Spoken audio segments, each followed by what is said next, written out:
renamed the EDL, the Enzymes Defense League. Just thought you can add that for next time. By the way, these totally aren't notes. It's a fan.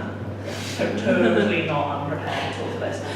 You guys have heard mashups and Radio 1 Live Lounge, that kind of thing, right? Woo! Yeah. You can probably tell I don't listen to Radio 1. This is very much a Radio 4 outfit. But I thought I would attempt a mashup of my own for your enjoyment. I'm going to sing the words of I've Got a Brand New Combine Harvester to the tune of Bastille's Pompeii. I drove me tractor through your haystack last night. I drew me pitchfork through your dog to keep quiet. Now there's something telling me that you're avoiding me. Come on now, darling, you got something that I need. Do the clap thing. Cause I got a brand new combine harvester and I'll give you the key. Come on, let's get together in perfect harmony. Oh, I've got 20 acres and you've got 43, so I've got a brand new combine harvester and I'll give you the key. Ooh ah ooh, ooh ah ooh, ooh ah ooh ah. There we go.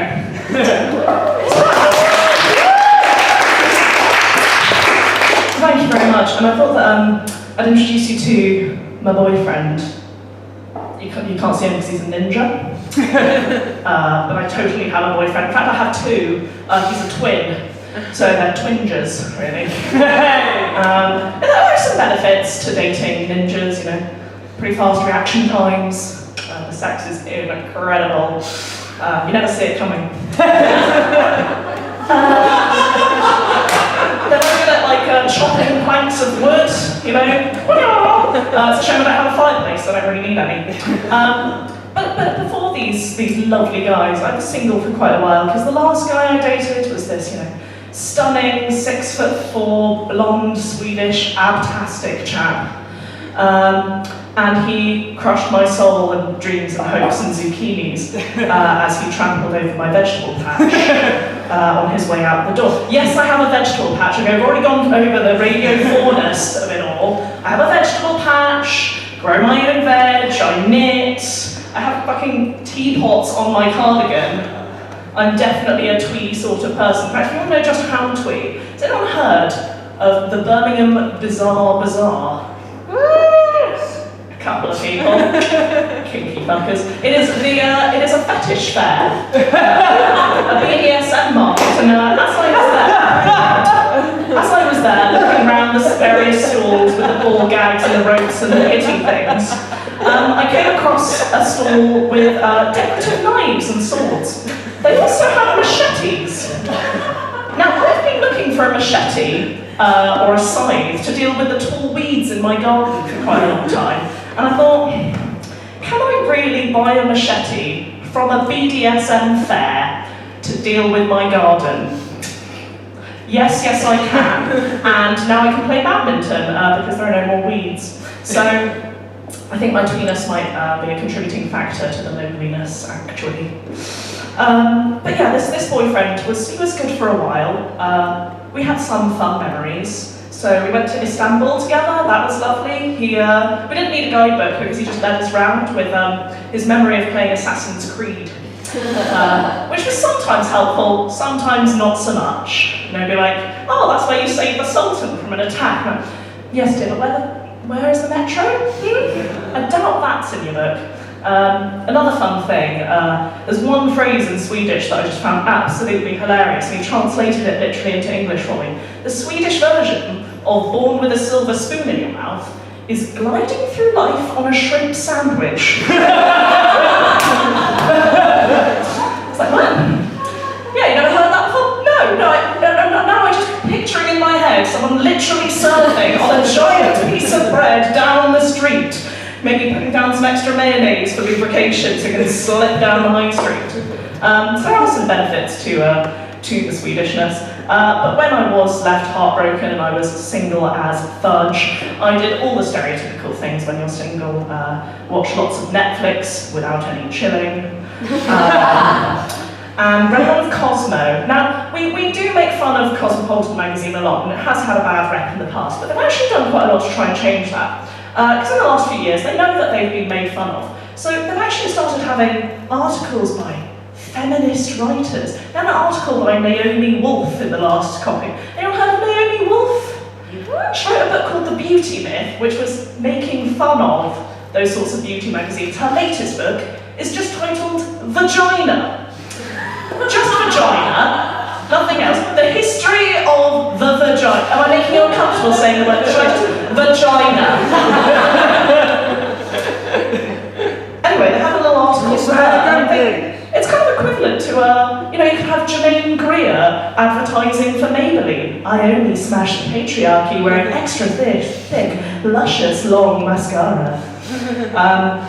And another fantastic article that I saw, the latest one, was pose your way to a promotion. And it was all about power dressing at work to get a raise. And I just had this weird idea in my head of loads of women in offices all across the country marching to their bosses' offices wearing their kitten heels and saying, "Hey Toby, come to show you the new report on the profit margins." Yeah, I hear we're doing pretty well with the next quarter. I don't think it's the most effective tactic, really.